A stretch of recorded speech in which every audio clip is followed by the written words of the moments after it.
بعسرت تسعة شدوشتي أمنات حتسين استشكمو بزحات هوابلاتات ملو أوروبا يشوفنوا بأمنات استندقو ناي كريستيان فرسنياتات يورساليم كم مجزأة اسلام نموتا نو قدس مريت يمرحو نأستات كلتميت عمتات هاتياو جزءاتات بشم أملاخنا تواقعا حصاصت يزيرو يدم يفسسا قداماي سعرت نتدحرواي عوتنا الأعلى كتماتات يقاتلا كمزيلون تاريخ نزل عالم يغير لو ما أنتي كريستيان إسلامن قدم حد الشح عمت نيورساليم استواقعوا وقع زترخ فيلم يحزلكم متسألخو كم تفوتيوه منم ترتريولين يشالنا حدش تقونكم سابسكرايب إذا فيديو دي ما لايك لكم جمروه كسام ودعتا سنايت أنحيد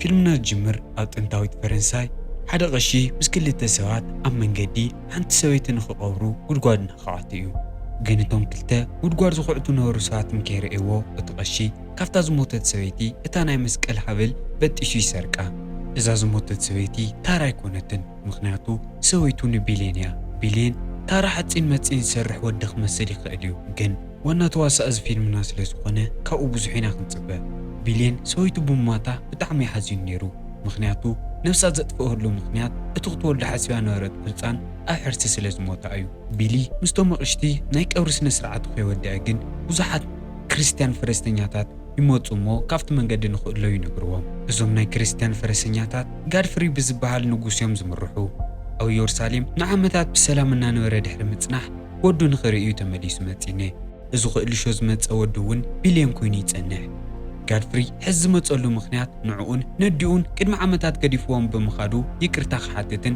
حزو نيورساليم نخملسنيو غاد فري نفتا قشت مسعته مسديون بيليون زحلفو صبو غيزاتات كذكر يمكر غاد فري نبيلين كل زنورو مخنياتاتهم تيورديو يقرتا مسحاتتو نيورساليم مسؤ نخملسن او زحش هيوت نخنبرن يحطو ابو تدغاغامي مخنياتات نقيره خمنوكو انت مكره بيلينجن كتكات حاتين كوينو افتات وليدو زعبيلا مريت كنبريز مرت غاد فري وسانا خيخور الكاي مساي نختمصونه يجدد كانيلو حدي غوي خيد قدم مخادو جن حساو اندحر دهاندوت قيرو نا يورساليم كمصلو زخل منغدي نغرو افتا مشت اتون سويتو قبر زحغوزو قشي نفت غزاي مصمو نبيلين نايبو سلطانن هافتن نخورس نيورساليم كخيد كم زلو نغيرو خمنو يمكر جن بيلين ازو كل مغنياتات من مأمنين نورن ناتخاتعون كلوون نتقشك صادو يحزومو اتانا مسكال هابلا او كسادو سلازرقيا بتعمين نادد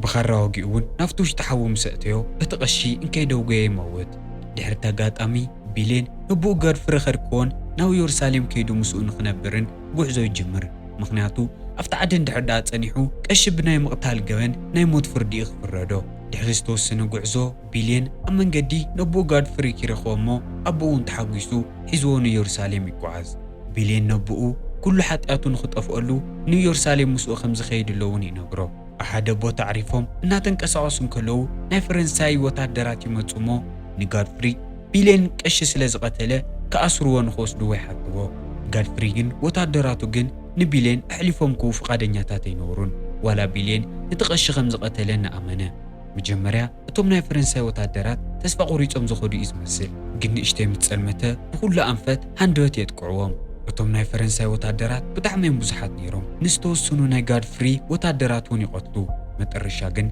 غاد فري ولا تغوديو يصنح نخلوم ناي فرنساي وتادرات قتيلو تعواتا يكون يودعو غاد فري امونغوت باسي بتعم تغوديو سلازنوره قلطفوم نيورساليم زي مخاد كالي ممارص ينورومن ات بحرن مشغار نوز داليولو كامب مسوصحو غاد ليلو سينغاز بحال وتادر يمصمو نغاد فري بزعوا ودي حيزوناو يورساليم ممصا يقلد جن افت زغط المعلتي بحر شجيرهم ولا ناي غاد فري كونتات نخف ايزمص نبيلينون او عدو تارا منم زينورو دخا حارستاي كم زنورن ناو قدوس مريت ويكا يورساليم مسمص جن كل نجر كم استقيرلو يردو غاد فري مويتو جنت كات خمز دلن ازو كينات زنخو دان مسلم كريستيانن بحد بسلامنا نورو كرئ خمز منن ينغرو افتنا مترشا بيوت زنورلن سكنداتون تسيو نبيلي كل زنورو ورسن شموتن يورسو ኣብቲ ዝቕፅል መዓልቲ ቢልየን ናይ ኣቦኡ ቦታ ተኪኡ ሰራዊቱ መሪሑ ናብ ኢየሩሳሌም ጉዕዞ ይቕፅል። ሜዲትራንያን ባሕሪ እናሸገሩ እንከለዉ ግን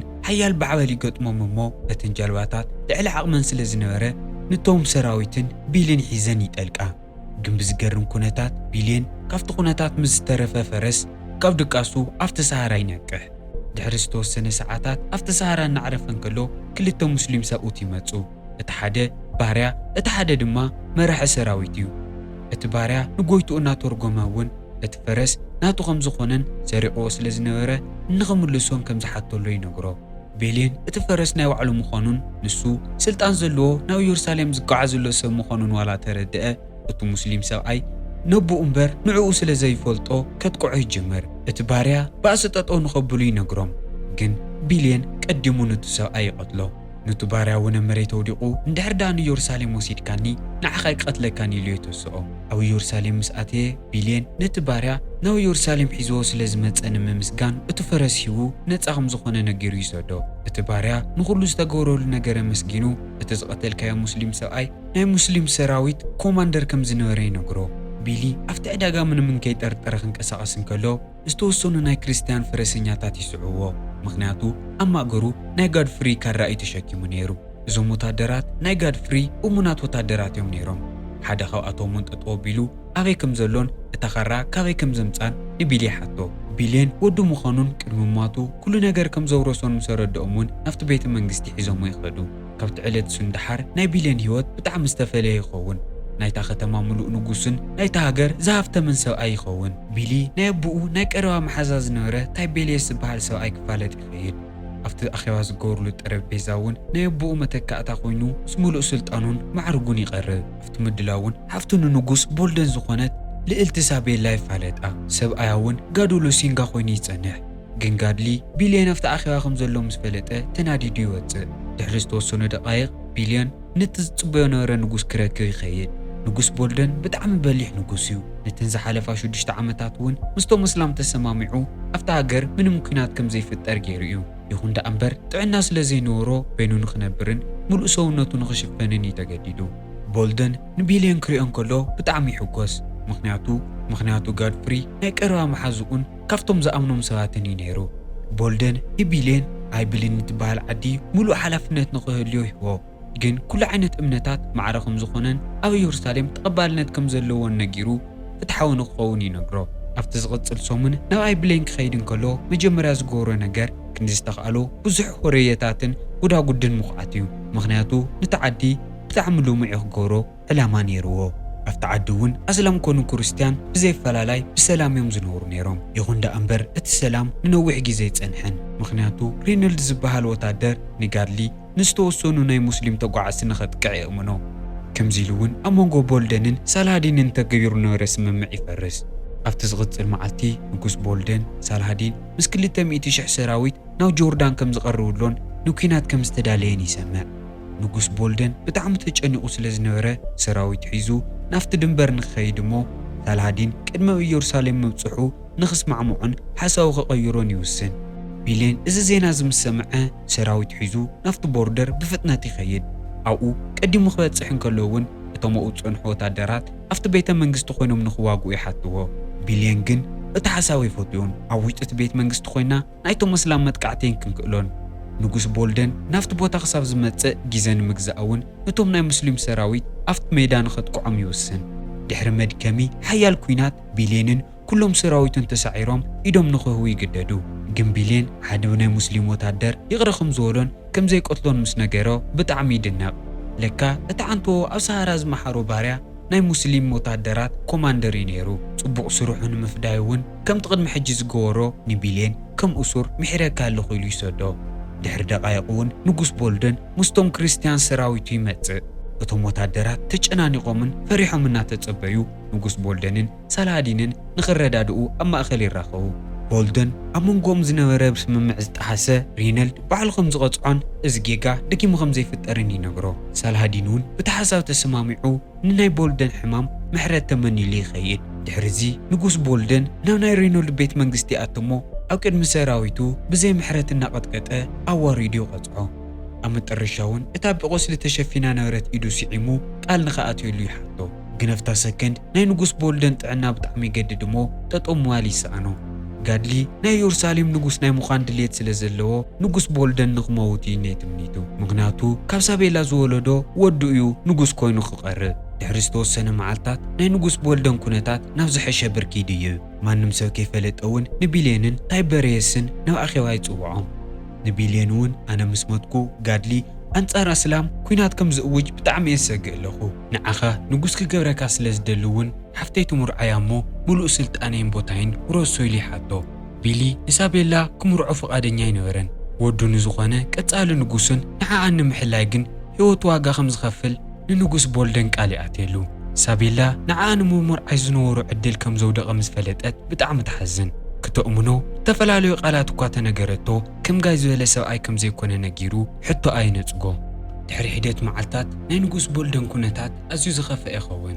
ቅድሚ ሞቱ እውን ወዲ 16 ዓመት ኮይኑ ምስ ሰላዲን ኣብ ዝገጥሞ ነበረ ኩናት ማዕረ ክንደይ ከም ዝተዓወተ ይዝከር ንጉስ ቦልደን ምስ ሞተ እቲ ስልጣን ወዳ ንሳቤላ ናብ ዝኾነ ወዲ ሓፍቱ ይሰገር ግን ሓደ መዓልቲ ሳቤላ ንወዳ ዝኾኑ ጽሑፋት ንኽፍርም እናሓገዘቶም ከላ ዘይተጸበየቶ ነገር ትርኢ ኢድካ ዘቃጽል ትኩስ ከለር ናብ ኢዱ ነጥዎ እሞ ምንም ከም ዘይተሰምዖ ትርኢ ትምሸት እውን ዶክተር ማንም ሰብ ከይሰምዐ ትጽውዕ እሞ ወዳ ንኽምርምሮ ተሓቶ ለካ ወዳ እውን ከም ሓዋ ፍልይ ዝበለ ሕማም እኒሄዎ እዩ ከመክኡ ማስክ ተኸዲኑ ሰውነቱ ሙሉእ ተሸፊኑ ክዓቢ ምዃኑ ምስ ፈለጠት እውን ሳቤላ ልዕሊ መጠን ትሓዝን ወዳ ክሳቐ ስለ ዘይደልየቶ እውን ደቂሱ እንከሎ መርዚ ብእዝኑ እትያ ትቆትሎ ወዱ ምስ ሞተ ጋዝ ሙሉእ ኢየሩሳሌም ዝቆጻጸር ንጉስ ይኸውን ቦልደን ዝፈርሖ ነበረ ነገር እውን እንከይ ሓደረ ይመጽእ ምክንያቱ ኣፍታ ናይ መጀመርያ ናይ ንግስንኡ ምሸት ምስ ሬነልድ ኣኼባ ይገብር እሞ አንጻር ሳላሃዲን ኩናት ክእውጅ ፕላን የዳሊ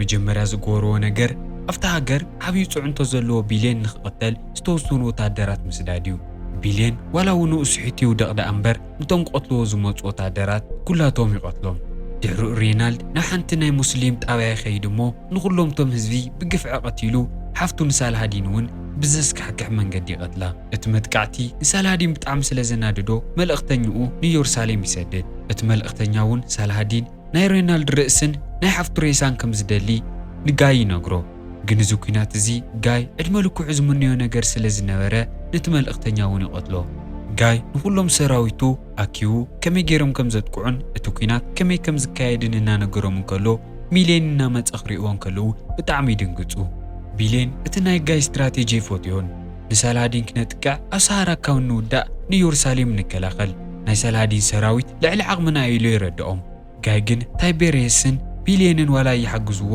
ናፍቲ ሰሃራ ኸይዱ ምስ ሳላሃዲን ንኽዋጋእ ወሲኑ ሰራዊት ሒዙ ይጓዓዝ እቲ ኩናት እውን ብዙሕ ከይጸንሐ ክርስቲያን ይሰዓሩ እሞ ኣብ ኢየሩሳሌም ዝነበሮም ግዝኣት ዝሰኣንሉ ግዜ ተባሂሉ ይዝከር ጋይ ኣብ ሰሃራ ንሳላሃዲን ክገጥሞ ብምሕሳቡ እቶም ሰራዊቱ ብቐሊሉ ንኽደምሰሱ ገይርዎ ጋይና ሬኖልድ ድሕሪ እቲ ኩናት ከም እሱራት ይተሓዙ ሳላሃዲን ንጋይ ንጉሰ ይቐትልን ኢሉ ይምሕሮ ሬኖልድ ግን ሓፍቱ ብግፍዒ ስለ ዝቐተለሉ ብዘይ ምሕረት ይቐትሎ እቲ ኩናት ምስ ተወድአ ቢሌንን ታይበሬስን ናፍቲ ዓውደ ኩናት ክመፁ እንከለዉ እቲ ኩናት ተወዲኡ እቶም ናይ ክርስቲያን ወታደራት እውን ብዝሓለፍከዮ ተደርብዮም ይረኽብዎም ኣብቲ ቦታ እውን ታይበሬስ ንቢሌን ንዓድና ንመለስ ኣብዚ ንፈጣሪ ዘይኮንኩስ ንመሬቴ ዝዋጋእ ነይረ ኢሉ ይነግሮ ቢሌን ግን ኣብ ኢየሩሳሌም ተሪፉ ነታ ከተማ ክከላኸል መሪፁ ምስኡ ንክኸይድ ፈቃደኛ ኣይነበረን ኢየሩሳሌም ምስ ተመለሰ ኩሎም መንደቃት አንጻር ናይ ሙስሊም መጥቃዕትታት ንኽጥንክሩ ይገብር እታ ከተማ ምንም ወታደራት ዋላ ይንበርዋ ነቶም ሲቪላት ከም ወታደራት ንኽጥንክሩን ንኽዋግኡን የበረታትዖም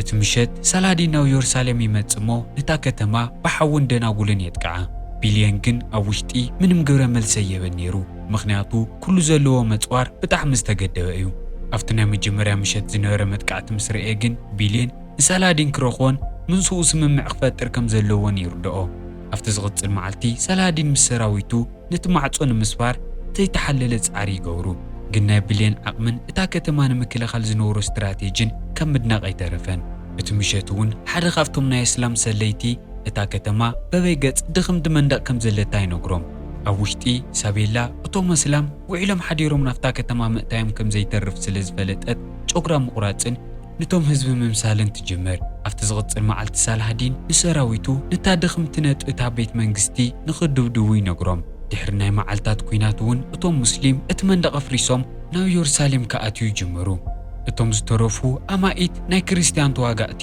ነቶም መሻሓት ናይ እስላም ወታደራት ናፍቲ ከተማ ንኸይኣትዩ ጠጠው ከብልዎም ይሞክሩ። ግን ጻዕሮም ምንም ዋጋ ይነበሮን። ድሕሪ ብዙሕ ውግእ እውን ኩላቶም ይሞቱ።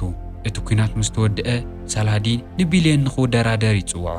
ቢልየን ኢዱ ካብ ዝህብ ምስ ኢየሩሳሌም ምጥፋእን ምሟትን ከም ዝመርጽ ንሳላሃዲን ይነግሮ። ሳላሃዲን ግን ብጣዕሚ በሊሕ ሰብ ስለ ዝነበረ እንድሕር ደኣ ኢየሩሳሌም ኣሕሊፍካ ንዓሂብካኒ ዋላ ሓደ ሰበይ ክቐትለካኒ ኢሉ ንቢልየን ይነግሮ። ቢልየን ካሊእ መማረፂ ስለ ዘይነበሮ ሰባት ንኸይሞቱ ኢሉ ጥራይ ኢየሩሳሌም ንሳላሃዲን ኣሕሊፉ ክህቦ ይግደድ። ቅድሚ 100 ዓመት እቶም ናይ ክርስቲያን ወታደራት ናብ ኢየሩሳሌም ክኣትዩ ከለዉ ንኹሎም እስላምዮም ቀቲሎሞም ነይሮም። ንሱ እውን ከምኡ ብዘይምግባሩ ድማ ብሳላሃዲን ብጣዕሚ ይድነቕ። እታ ከተማ ንእስላም ኣሕሊፎም ሂቦም ንኣውሮፓ ከም ዝምለሱ ዋላ ይፍለጡ። በቲ ስምምዕ ኩሎም እቶም ወታደራት ይሕጐሱ። እቶም ክርስቲያን ናብ ዝተወለዱላ ኣውሮፓ ይምለሱ። ሳላሃዲንን እቶም ካልኦት እስላምን ድማ ኢየሩሳሌም መሊሶም ስለ ዝወሰድዋ እናተሓጐሱ ንሪኦም። ቢልየን ንሳቤላ ሒዝዋ ናብ ፍራንስ ይምለስ። ድሕሪ ዝተወሰነ ግዜ ንጉስ ሪቻርድ ናብ ቢሊ ይመጽእ እሞ ኢየሩሳሌም ካብ እስላም መንዚዕኻ ንምምላስ ኣብ ዝካየድ ኩናት ንኽሕግዙ ይሓቶ። ቢልየን እውን ዝኣኽሎ ኩናት ከም ዝተቓለሰን ኣብቲ ዓዲ ዝተረፎ ነገር ከም ዘየለን ነጊሩ ሓሳቡ ይነጽጎ። ከምዚ ኢሉ እውን ፊልምና ይውዳእ። በቲኹምዎ ትኮኑ ተስፋ ይገብር። ንቻናልና ሓደሽቲ ኮንኩም ሰብስክራይብ፣ እዚ ቪድዮ ድማ ላይክ ኢልኩም ምሕላፍ ከይትርስዑ። ደጊምና ስንረኽብ ሰናይ ጸንሒ